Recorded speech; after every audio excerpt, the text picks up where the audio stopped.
नमियूणजिणं वीरम् अनन्तवर्णान् दंसनसहावं वोचामि सारं केवलसुध केवलीवनिदम्।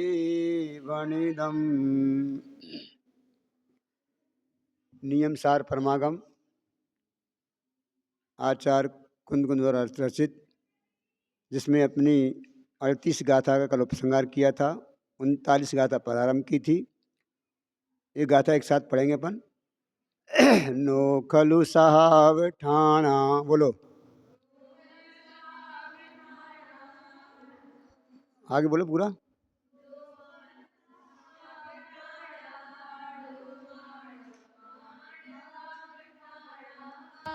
णो हरि स्वभाव ठाणाणो जीवस्सा हरिस ठाणावा।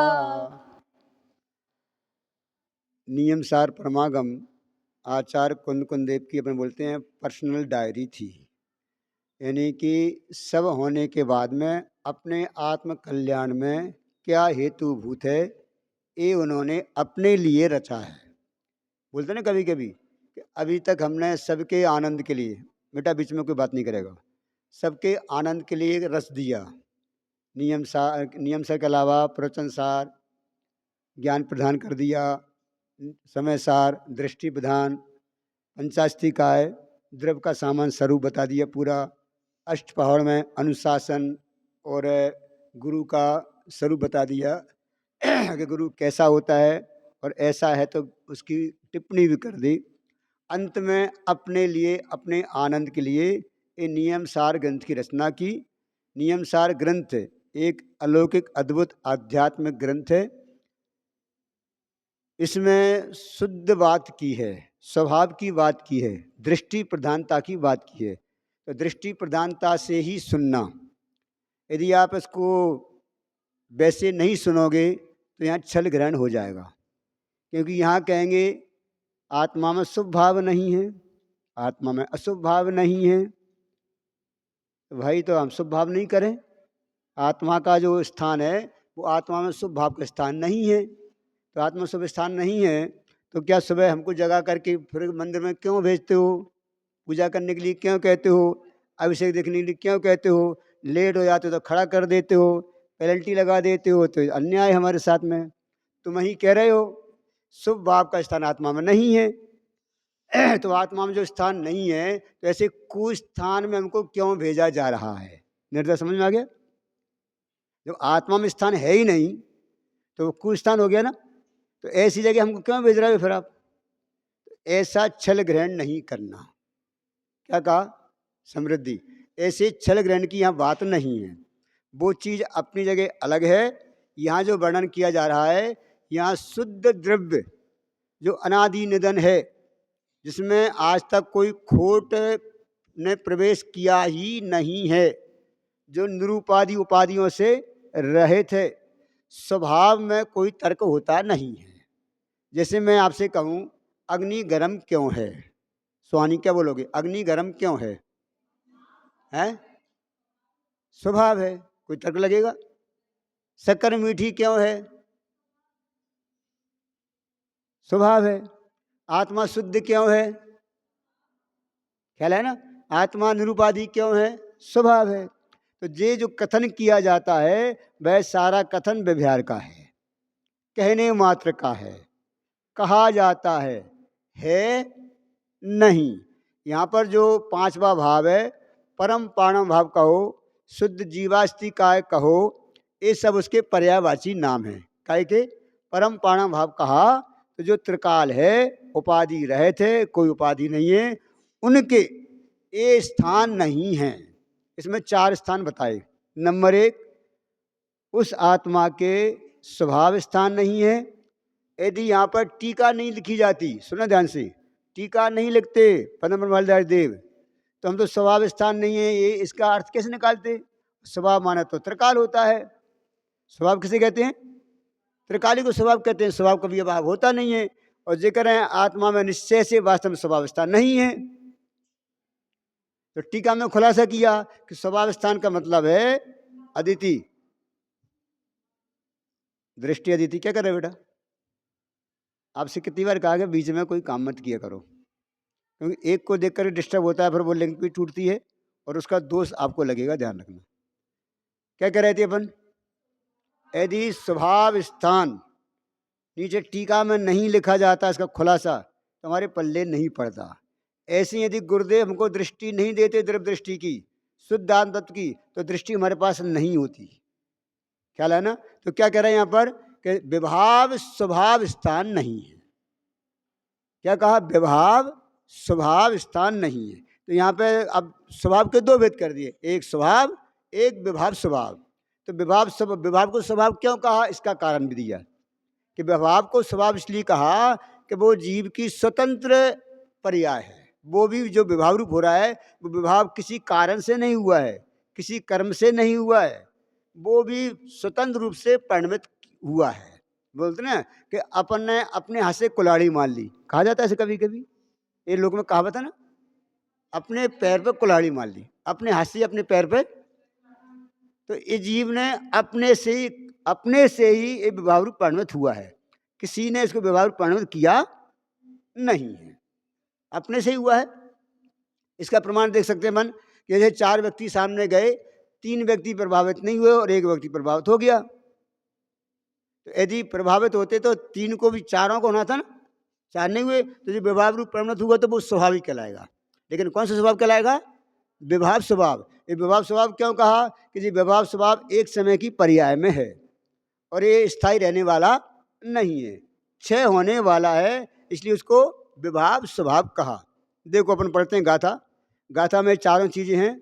नो खलु सहाव ठाणा, निश्चय से खलु माने वास्तव में, निश्चय से नो माने नहीं है, स्वभाव स्थान, ठाना माने स्थान। आत्मा में या जीव में वास्तव में विभाव स्वभाव स्थान नहीं है।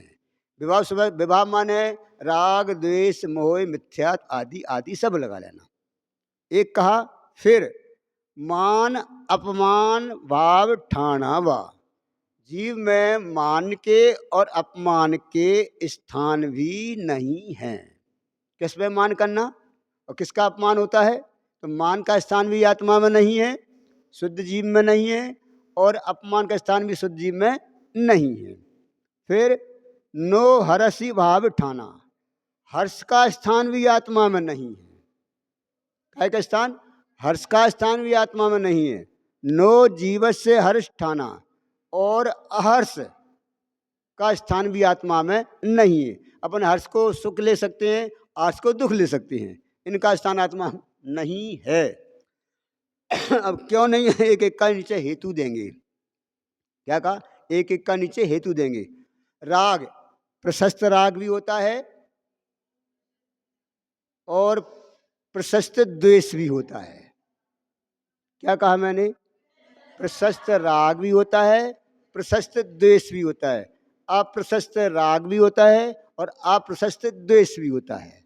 पहले अपन थोड़ा समझ ले। में प्रशस्त राग माने सच्चे देव सास गुरु के प्रति भक्ति का परिणाम, विनय का परिणाम, पूजन का परिणाम आदि आदि लगा लेना, एक कहलाएगा प्रशस्त राग। कौन सा कहलाए? प्रशस्त माने बेटा समझते हो? युक्ति प्रशस्त माने, अच्छा अस्मि शुभ राग बोलना। प्रशस्त राग माने शुभ राग है और अप्रशस्त माने अशुभ राग है। तो प्रशस्त राग कौन सा हुआ? भगवान की भक्ति का परिणाम, देव सा गुरु के विनय का परिणाम, ये आदि आदि परिणाम कहलाते हैं प्रशस्त राग। अब अप्रशस्त, अप्रशस्त राग क्या है? अप्रशस्त राग, अशुभ राग। अशुभ राग घर गृहस्थी का, कुटुंबवादी का, वो राग अप्रशस्त राग है। फिर अप्रशस्त द्वेष, शुभ शुभ शुभ द्वेष, द्वेष भी शुभ होता है, द्वेष भी शुभ होता है। सलोनी, शुभ राग तो देख सुना है, लेकिन शुभ द्वेष सुना है निर्द्रा शुभ द्वेष माने कौन क्या, जैसे बताओ बताओ। देव सास गुरु पे कोई आपत्ति आती है, कोई विरोध करता है, तो उसकी रक्षा का परिणाम आया है, वह प्रशस्त द्वेष है। क्या है? प्रशस्त द्वेष है। समझ गए ना? काय का आया है? जैसे कोई मंदिर को मिटा रहा है और मंदिर मिटाने का हम विरोध करें, विरोध करें तो द्वेष ही है ना, कायदे से तो। लेकिन कौन सा द्वेष है? वो प्रशस्त द्वेष है। जिनवानी को बाहर निकाले, जिनवानी को बाहर निकाले और उसका विरोध करे, निकलने ना देवे, तो क्या कहलाएगा? प्रशस्त द्वेष कहलाएगा। एक घटना मैंने आपको सुनाई थी एक बार। एक घटना जबलपुर के पास में मंडला की। क्या कहा? जबलपुर पास में मंडला है, वहाँ की घटना है। हाँ, वहाँ लगभग मैं 3-4 मिनट रुका था। तो वहाँ पे सुनो, ध्यान सुनो। ये प्रशस्त द्वेष कह रहा हूँ, वो क्यों कहूँ, कारण क्या है। वहाँ ऐसी एक घटना घटी कि वहाँ 2 त्यागी वृत्ति मुनिराज आए और आकर के विरोध तो चल ही रहा था उस समय। तो विरोध में ऐसा कि इस मंदिर से जिनवानी निकालोगे तब हम हार चर्या के लिए उठेंगे। और ये पंडित जी हैं, जे आकर के समय सार भाद्र के नियम करेंगे, प्रतिज्ञा लेंगे कि सोनगढ़ जयपुर को नहीं पढ़ाएंगे। 2 नियम ले लिए। सुना था एक बार? ख्याल आ गया ना? सुनाया था।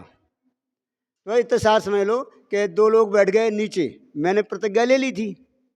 काहे की प्रतिज्ञा ली मैंने प्रतिज्ञा ली, वैसे महाराज मेरी प्रतिज्ञा है, लेकिन आप कह रहे दोबारा मैं नियम प्रतिज्ञा फिर ले रहा हूँ कि मैं जैन धर्म के सिवाय कुछ भी नहीं पढ़ाऊँगा। मुझे किसी से कोई राग द्वेष नहीं है, जैन धर्म ही पढ़ाऊँगा। तो मैंने ताली बजा दी। एक समाधान हो गया। सेकंड समाधान क्या था कि तीसरी मंजिल में जिनवानी थी, उसको निकाल के बाहर करना था। तो 2 लोग नीचे बैठ गए, एक सादा सामान डंडा लेकर के, कुछ नहीं लिया। जिनवानी मंदिर से बाहर जब जाएगी, जब हमारी लाश होगी, लाश के ऊपर ही जिनवानी जाएगी। इसके पहले किसी में सामर्थ्य हो, ताकत हो, जिनवानी से हाथ लगा के दिखाए। एक तरफ 500 लोग, एक तरफ 2 लोग। क्या कहा? एक तरफ 500 लोग, एक तरफ 2 लोग। वे 500 हार गए 2 के सामने, और उनको बिना हार चर्या किए, क्योंकि प्रतिज्ञा ले रखी थी, वहाँ से 10 बजे 10:30 बजे विहार करना पड़ा। क्या कहा? विधि, ये सत्य घटना बता रहा हूँ। वहाँ से बिना हार चर्या के विहार करना पड़ा। लगभग 7 किलोमीटर दूर जाकर दूसरे नगर में जाके आहार हुआ। तो ये मैंने क्यों उदाहरण लिया? ये प्रशस्त द्वेष। यदि जिनवानी पर, गुरु पर, देव पर यदि कोई विघ्न होता है, विरोध करता है, तो हम उसका विरोध करते हैं, उसकी रक्षा के लिए विरोध करते हैं, तो उसको ये कहलाता है प्रशस्त द्वेष। ठीक है ना? अब राग, अशुभ राग क्या कहलाता है? घर वालों के प्रति, कुटुंब आदि के प्रति रक्षा आदि का भाव, कमाने आदि का भाव, वो अशुभ राग। और उनके प्रति कोई व्यवधान आवे, उनकी रक्षा करने के व्यवधान आवे, तो अशुभ द्वेष, अशुभ द्वेष। ये दोनों भेद कर दिए। इसमें है पूरा पूरा, जो मैं बोल रहा हूँ इसमें पूरा पूरा दिया हुआ है। तो ऐसे प्रशस्त राग और अप्रशस्त राग, वे आत्मा के स्थान नहीं हैं। क्या कहा? ना आत्मा में प्रशस्त राग है, न आत्मा में अप्रशस्त राग है, न आत्मा में प्रशस्त द्वेष है, न आत्मा में अप्रशस्त द्वेष है। ये स्थान आत्मा में नहीं है। तो ये क्यों दिला रहा हो याद? इनको बोल क्यों रहे हो कि हम वो मान रहे हैं ना? अभी वो बात नहीं है। अभी वो बात को स्वीकार करके, बता करके ये कह रहे हैं ये आत्मा का स्वभाव नहीं है, इनमें इन्होंने आत्मा प्रवेश किया नहीं है। देखो, इसका अपन पढ़ते हैं अन्वयार्थ।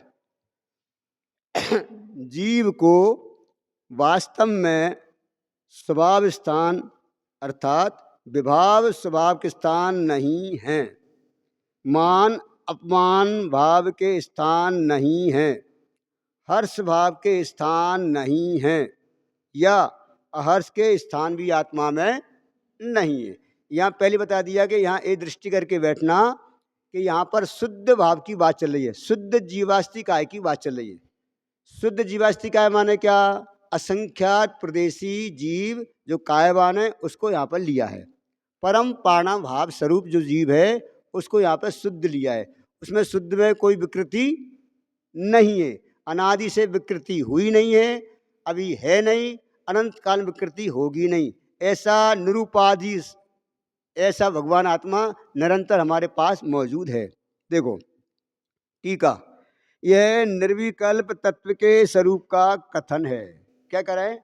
निर्विकल्प, यहाँ पे कोई विकल्प नहीं, यानी विकल्पातीत तत्व का यहाँ पे स्वरूप का कथन किया गया है। त्रिकाल निरूपादि जिसका स्वरूप है, जिसका माने, जिसका माने मेरा, यहाँ जिसका कहेंगे भाषा में, लेकिन ऐसा मेरा स्वरूप है। ऐसे शुद्ध जीवास्तिकाय को वास्तव में विभाव स्वभाव स्थान अर्थात विभाव रूप स्वभाव के स्थान नहीं है। क्या नहीं है? विभाव स्वभाव स्थान आत्मा में नहीं है। क्यों? यदि विभाव स्वभाव स्थान आत्मा में हो जाते तो आत्मा विभाव रूप हो जाता।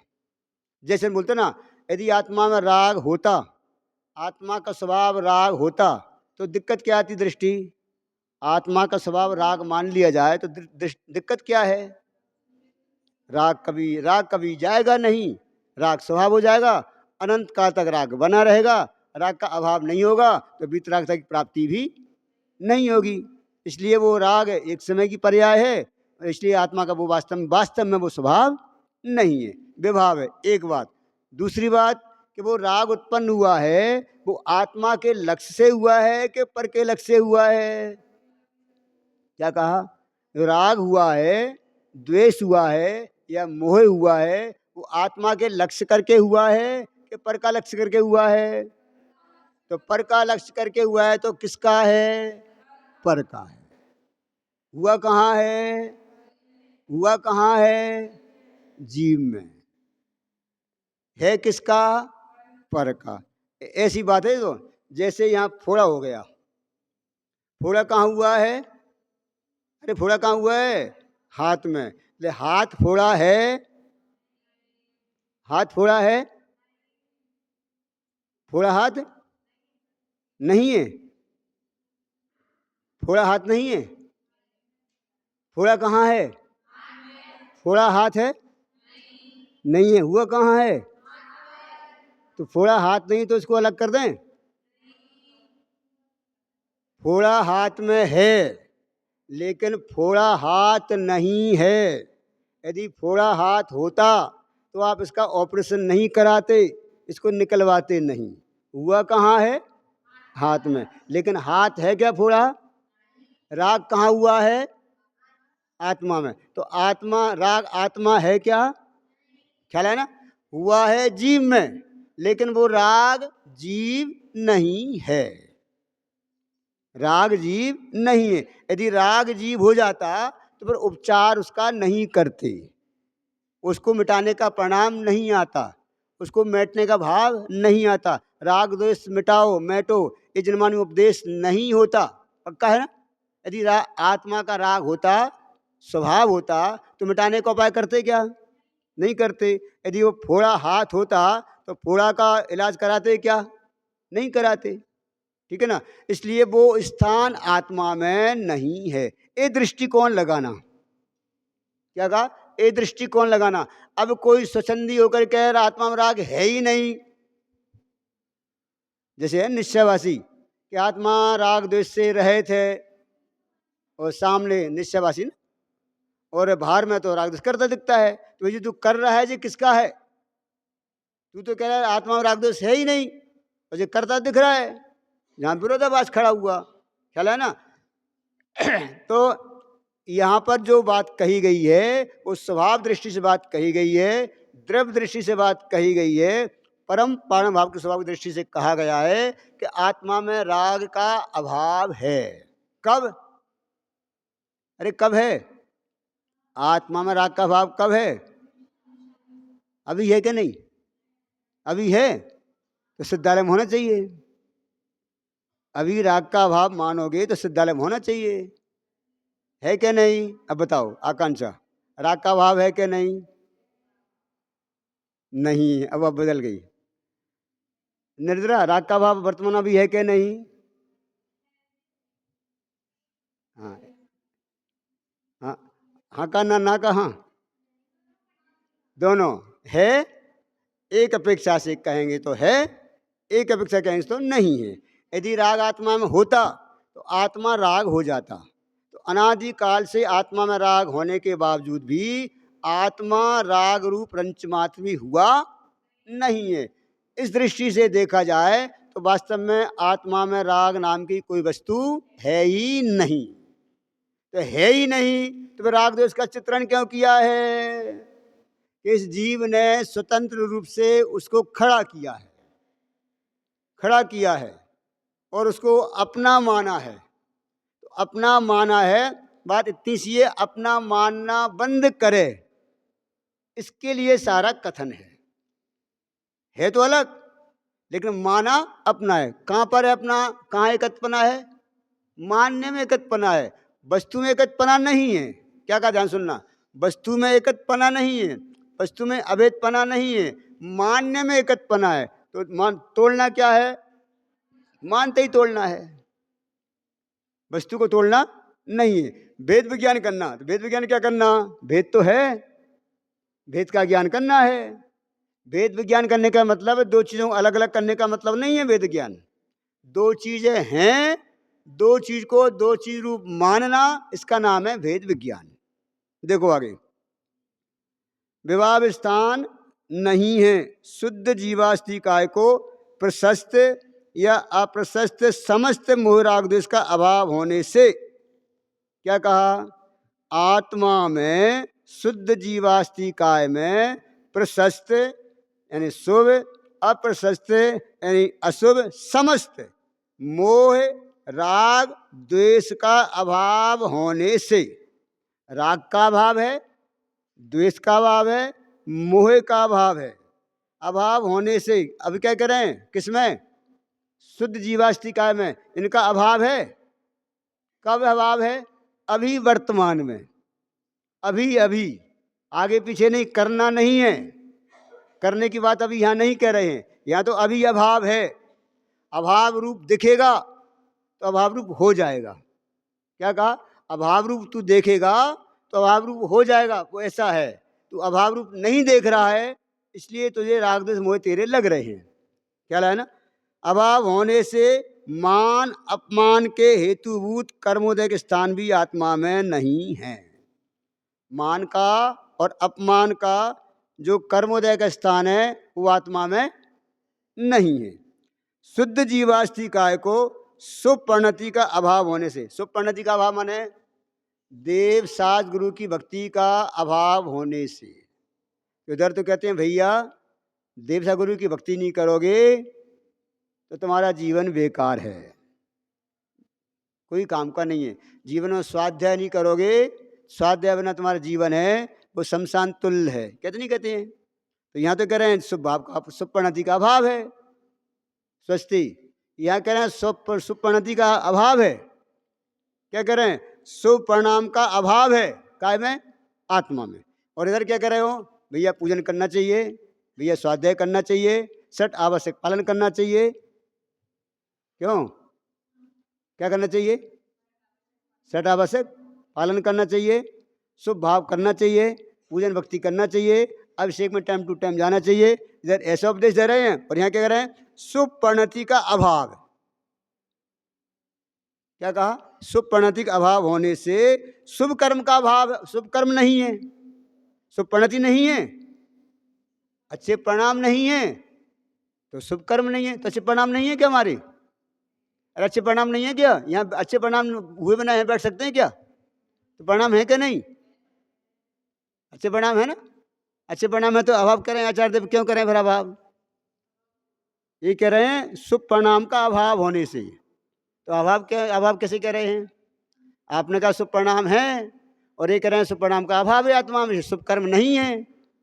और शुभ कर्म नहीं है, शुभ कर्म के अभाव में संसार सुख नहीं है। शुभ कर्म होगा, शुभ का उदय हो तो संसार सुख होगा, और संसार सुख का अभाव होने से हर्ष का स्थान नहीं है। यहाँ तक आ गया हर्ष के स्थान में। पहले क्या कहा? शुभ परिणाम का अभाव होने से। तो शुभ परिणाम अभाव होने से माना वो क्या लेना? माही। शुभ परिणाम का अभाव माने आत्मा में शुभ परिणाम का अभाव होने से शुभ कर्म नहीं है। मतलब अदिति क्या कहा? आत्मा में शुभ परिणति का अभाव होने से शुभ कर्म नहीं है। मतलब अरे बोल लिया है बन्या भयाल कि स्वभाव स्थान नहीं है, ये क्षणिक पर्याय है, ये परिणाम एक समय का है, और मैं त्रिकाल हूँ, और त्रिकाली का शुद्ध बात चल रही है। यहाँ पे शुद्ध त्रिकाली परम परिणाम भाव की बात चल रही है। तो ये परिणाम क्षणिक है, तो परिणाम रूप में नहीं हुआ हूँ। ये परिणाम मेरे में आया, मेरे में दिखाई भले देवे, लेकिन परिणाम रूप में हुआ नहीं हूँ, इसलिए उसका मेरे में अभाव है यहीं पर, है यहीं पर, लेकिन वो मुजरूप नहीं हुआ है। इसलिए हर्ष के स्थान नहीं है। शुद्ध जीवास्तिकाय को अशुभ परिणति का अभाव होने से अशुभ कर्म नहीं है, और अशुभ कर्म का अभाव होने से दुख नहीं है, और दुख का अभाव होने से अहर्ष का स्थान भी आत्मा में नहीं है। इस प्रकार से जीव में, शुद्ध जीवास्तिकाय में स्वभाव स्थान नहीं है, यानी विभाग स्वभाव स्थान नहीं है, मान अपमान के स्थान नहीं है, फिर प्रशस्त अप्रशस्त राग के स्थान नहीं है, इनके स्थान नहीं है, तो हर्ष का स्थान नहीं है, और अहर्ष का स्थान भी नहीं है। ये शुद्ध जीवास्तिकाय की बात है। वास्तव में ये रूप हुआ नहीं है, इन रूप अनादि से जीव पड़ा है, इन रूप हुआ नहीं है, निरूपादि स्वरूप है, इसलिए इनके स्थान आत्मा में नहीं है। ये यहाँ पर सिद्ध किया है। आगे भी और भी कहेंगे। इसमें जो चार बंध के बंध हैं वे भी आत्मा में नहीं है। कौन कौन से चार बंध हैं? प्रकृति बंध, प्रदेश बंध, स्थिति बंध, अनुभाग बंध। ये अभी 42 गाथा तक नहीं है, नहीं है नास्ति से कथन चलेगा। तो 43 गाथा से आत्मा कैसा है अस्थि रूप कथन प्रारंभ होगा। तो आज अपन इसका यहीं समापन करते हैं। इसमें चार बातें आ गई। एक है विभाव स्वभाव स्थान नहीं है, एक मान अपमान के स्थान नहीं है, एक जीव में हर्ष के स्थान नहीं है, एक जीव में अहर्ष के स्थान भी आत्मा में नहीं है। ऐसा मैं त्रिकाल शुद्ध परम भाव स्वरूप हूँ। पहले था, अभी हूँ, और ऐसा ही मैं रहूँगा। उसका अवलंबन करने से वैसे पद की प्राप्ति होगी। विशेष रस को अभी लेंगे।